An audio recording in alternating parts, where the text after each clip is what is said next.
Good evening to you. Welcome once again to the bedtime story reading.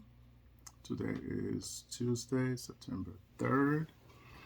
We're going to be doing a couple of stories today because, once again, if they are short, we do at least two.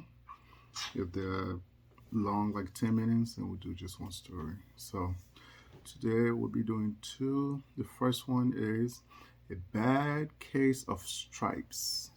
A Bad Case of Stripes, written by David Shannon. Let's get into it. Camilla loved lemon beans. Camilla did not eat them because her friends did not like them. Camilla was getting ready for the first day of school. Camilla looked in the mirror and screamed. Camilla had stripes all over her body. Camilla could not go to school with stripes. The doctor came to check Camilla. Camilla felt okay, but did not look okay. The doctor said Camilla could go to school. At school, all the kids laughed. Camilla's stripes changed when the kids called her names. The kids changed Camilla's stripes all day long. The kids laughed. The principal told Camilla's parents that she could not come back to school. Camilla was sad. More doctors came to see Camilla. They did not know why Camilla had stripes. They gave Camilla some medicine. More doctors came to see Camilla. They did not know what was wrong. The news came to see Camilla. Camilla tried lots of medicine. Camilla looked worse. A woman tried to help Camilla. It did not work. Camilla was part of her room. The old woman fed Camilla lemon beans. Camilla told the old woman how much she loved lemon beans. Camilla never pretended not to like lemon beans again. Camilla was happy. So that's a bad case of stripes, written by David Shannon. So Camilla loved lemon beans, but she didn't like to eat them because her friends didn't like them. But then the first day of school, she was getting ready for school, and then all of a sudden, she had stripes all over her body. But when she went to school, all of her friends were making fun of her and laughing at her.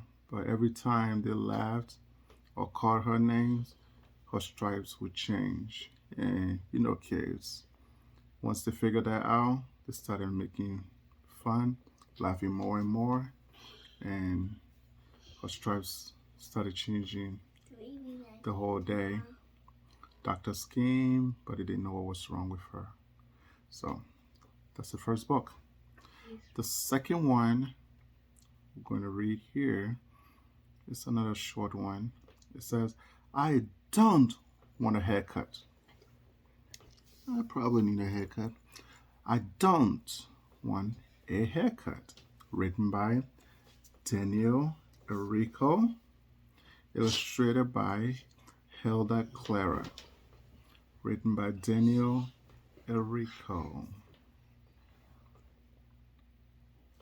Sammy and haircuts didn't get along. I don't need a haircut, he would always argue.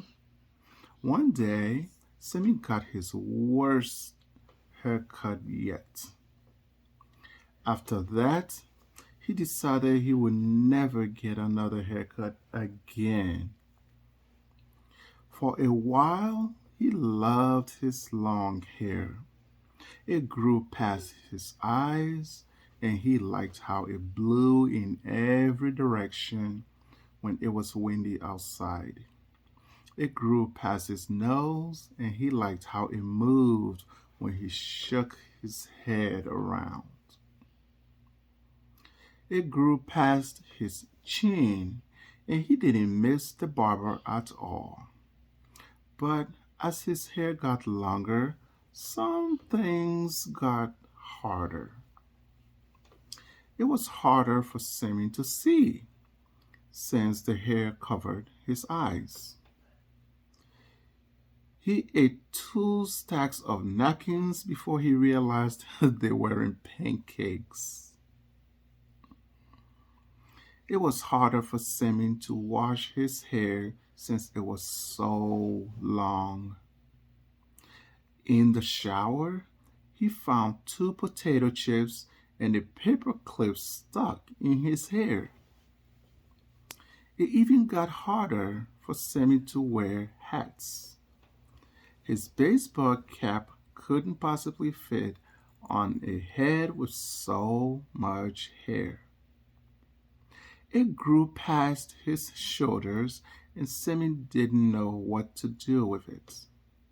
It grew past his belly button, and Sammy wasn't enjoying his long hair as much as he used to. It grew past his feet, and Sammy kept tripping over it. Sammy was not so happy with his long hair anymore. Finally, one morning his parents had enough, so they marched up to his room to take him to the barber. But by that time, his hair had filled up the entire room, and it was still growing.